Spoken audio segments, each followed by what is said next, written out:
Now, members of the Electoral Commission interviews are now locked behind closed doors following the end of the Commission's candidate interviews. The Commission, chaired by Chief Justice Raymond Zondo, has interviewed 11 candidates for position of Electoral Commission Chair. Newzroom Afrika senior reporter Tumaole Mohlaoli is there for us.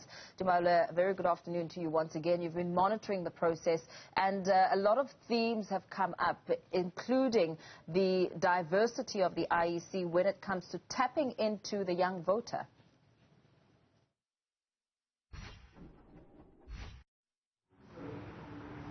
Absolutely, Mpo, and the young voter seems to be central to the deliberations and the interview process for the candidates. And this is because following the low voter turnout in the previous municipal elections, it was identified by the IEC's statisticians that the largest of those low voter turnout figures would be the youth apathy vote, those young people who simply did not turn out.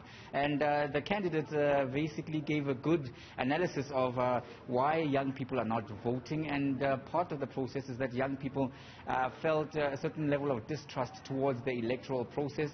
This is because of the view of the majority of the candidates that were interviewed, that the electoral processes and how the IEC works has not been communicated effectively to young people and to the nation at large, and many noting that, of course, there was also a lot of distrust about the electoral process itself, whether it was compromised and whether the IEC would be able to deliver it. But, of course, the IEC's, I would say, former Commissioner-in-Chief, Gladwin White, just saying and pointing out during his interview that, of course, this was one of the most difficult elective processes to undertake by the IEC, because both in preparations towards those particular elections and during the process, COVID-19 considerations and impacts were something that the IEC was not prepared for. However, despite those limitations and various other issues that came up as a result of COVID-19,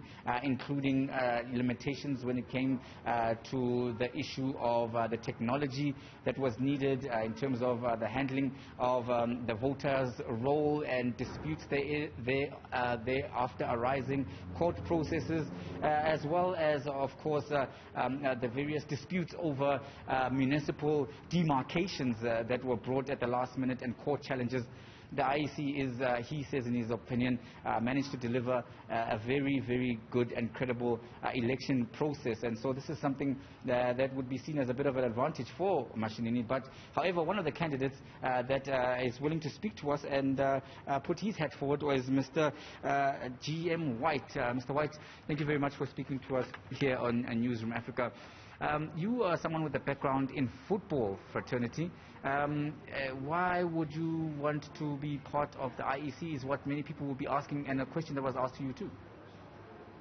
Thank you. Good evening to you, Tumaole. Good evening to your Newzroom Afrika viewers.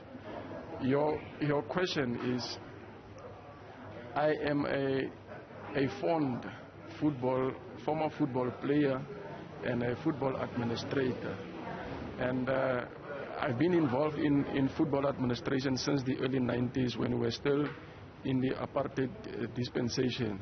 And with the build-up towards the democratic dispensation, I found myself working for a very small municipality that was called the Mataleng Town Council. And I was approached in 1993 to become a deputy presiding officer at a voting station for the 1994 elections. That's where my career started with the IEC, and I fell very much in love, and I enjoyed to participate in the democracy that was growing in bounds and leaps of our country. Having said that, the issue of voter apathy and how to modernize the IEC in terms of both internal processes and in terms of its handling of the voter, actual voting process itself, in terms of the systems moving towards a more digital age, what would be your views about that? Would you think that the IEC does have the capacity to move into the 21st century and beyond? I think I came here and I did what I had to do. So to elaborate more on what I said inside would maybe wait for me to be perhaps recommended or appointed, and then somehow reveal my manifesto in terms of going deeper into what my view with regard to technology for the IEC. Answering your question is yes, I believe so that the IEC has the capacity, and it is also its legislative mandate to conduct continuous researches in terms of how can they improve in technology and improve in electoral matters. So we will be running scared as a country to be surpassed by technological events. The youth seem to be staying away from the polls, not seen, but it has been proven by the outcome of the results that were tallied in the previous polls. What will you do differently to ensure that the IEC gets a message across as to how and why it's so important for the young people of this country to make their mark, so to speak? I think voter apathy in general, it's a serious challenge for the IEC and its direct stakeholders, which is the political parties. And it's a cocktail of challenges that needs to be addressed separately in order for us to be able to see the voter turnout increasing.